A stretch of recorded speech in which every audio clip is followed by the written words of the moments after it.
Bonjour et bienvenue sur la chaîne YouTube du groupe IGF, vidéo CEJM, le thème d'aujourd'hui, le numérique et son impact sur la consommation.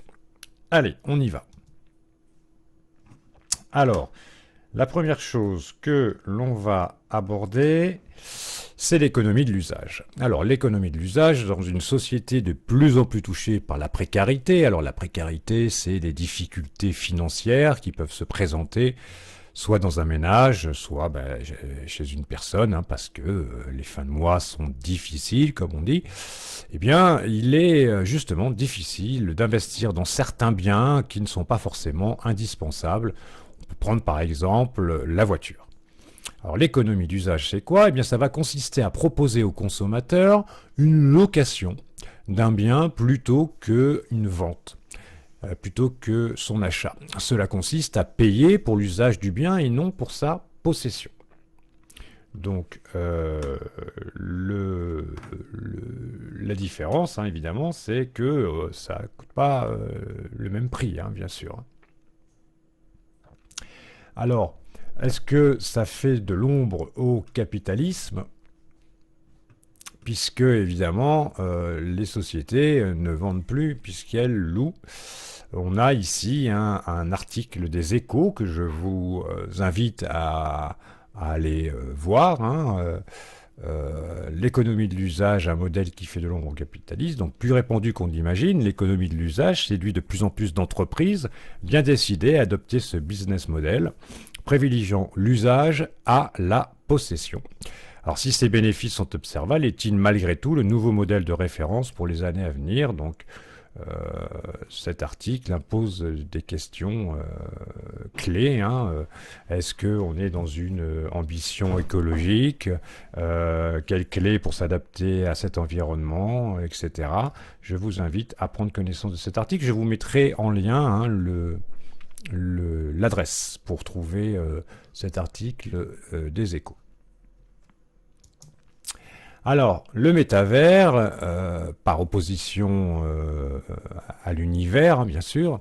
Alors, le terme est conçu par la fusion des mots méta et univers. Méta qui vient du grec ancien et qu'on peut traduire par qui va au-delà. Et puis univers, ce qui existe comme un tout. Et donc le métavers va au-delà de cet univers. Ça propose des immersions dans des mondes numériques. Il représente sans doute la prochaine étape phare, importante pour le e-commerce, en offrant aux clients une expérience produit forte. L'économie collaborative, alors elle repose sur le partage et l'échange entre particuliers de biens, de services, ou de connaissances. Donc, évidemment, les plus connus pour l'échange de biens, par exemple, ça va être Vinted pour les vêtements ou Le Bon Coin pour tout un tas de produits différents. Il se présente sous la forme de passerelles offrant des services ou des échanges de biens. Son champ d'action est vaste, logement, habillement, entraide, transport, etc. Elle apparaît dans les années 2000. Suite à l'arrivée de nouvelles technologies, et notamment des applications sur smartphone et qui ont commencé à s'implanter de plus en plus dans le monde numérique. Et ces modes de consommation vont être favorisés par un chômage important et donc évidemment un pouvoir d'achat qui est moindre. Alors l'auto-entrepreneuriat, les acteurs de l'économie collaborative sont pour la plupart des auto-entrepreneurs. Alors officiellement, ils n'ont pas de lien de subordination avec les donneurs d'ordre, avec les employeurs donc, mais dans la réalité, leur grande dépendance économique avec les plateformes les rend très vulnérables. En effet, si on prend le non-lien de subordination, eh bien, l'auto-entrepreneur devrait être capable de refuser certains services s'il considère que c'est plus l'heure, etc.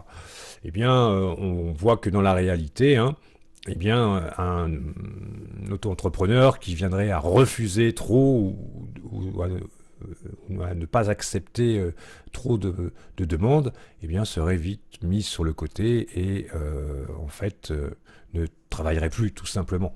Donc la réalité montre qu'il y a un véritable lien de subordination contrairement à ce qu'on pense. Donc l'impact du numérique sur l'organisation du travail. Donc, le numérique a transformé de nombreuses activités. De nombreux salariés sont devenus indépendants. On parle de freelance. Ils travaillent donc pour plusieurs entreprises différentes. De nouvelles pratiques professionnelles, l'open space, c'est-à-dire travailler tous dans une même salle où tout le monde se voit, en espace ouvert.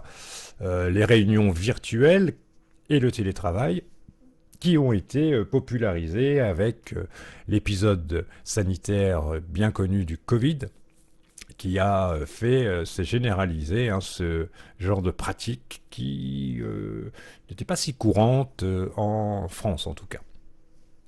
Place grandissante du travail sur la vie privée. Alors ça veut dire quoi ? Ça veut dire que les mails par exemple sont très invasifs. Il y a 30 ou 40 ans, lorsque vous rentriez chez vous, c'était quand même assez rare d'avoir un appel téléphonique de votre patron pour vous dire « Tiens, t'as fait ça, t'as fait ci », sauf en cas évidemment d'urgence, voilà, mais c'était assez rare. Eh bien aujourd'hui, les mails envahissent les boîtes et les salariés ont de plus en plus de mal à ne pas aller voir leurs mails et donc se replongent alors qu'ils ne sont plus dans leurs horaires de travail, dans le travail, à cause de ces mails. L'ubérisation du travail, on en a parlé, les donneurs d'ordre et les prestataires sont mis en relation par le biais d'une plateforme numérique. Et donc ces plateformes n'emploient pas directement les prestataires, qui sont donc, on l'a déjà vu, des auto-entrepreneurs. Ces plateformes se rémunèrent soit en prenant une commission sur les transactions, soit par la publicité, soit les deux. On trouve notamment le Bon Coin va prendre une partie de ce qui est vendu, et c'est très, très faible, mais quand même il a une part, et puis la publicité a fait son apparition il y a quelques années déjà sur le Bon Coin, pour le rendre plus rentable. Soit en proposant des services payants supplémentaires. Le télétravail. Alors, il a littéralement explosé suite à, nous l'avons dit, à l'épisode du Covid-19. Il consiste à laisser les employés travailler de chez eux certains jours de la semaine, donc avec du matériel informatique. Il s'est avéré être une véritable source de productivité pour les entreprises, et ce pour un faible coût. Le coût, c'est simple, c'est une connexion Internet, un ordinateur, et puis voilà. La plupart sont déjà équipés de micros, de caméras, surtout s'il s'agit de portables, donc l'investissement n'est pas très important. Source de productivité, pourquoi ? Eh bien parce qu'on s'est aperçu, mais ça on le savait déjà en psychologie, en psychologie du travail, on s'est aperçu que les salariés avaient plus de productivité lorsqu'ils aient travaillé de chez eux, dans un environnement qui leur était le moins hostile possible, évidemment, chez soi, c'est là où on est encore le mieux, et ça se ressent sur la productivité des salariés. Il permet aux salariés d'allier plus facilement leur vie privée et professionnelle, et puis surtout, un point important, d'éviter le stress des transports en commun.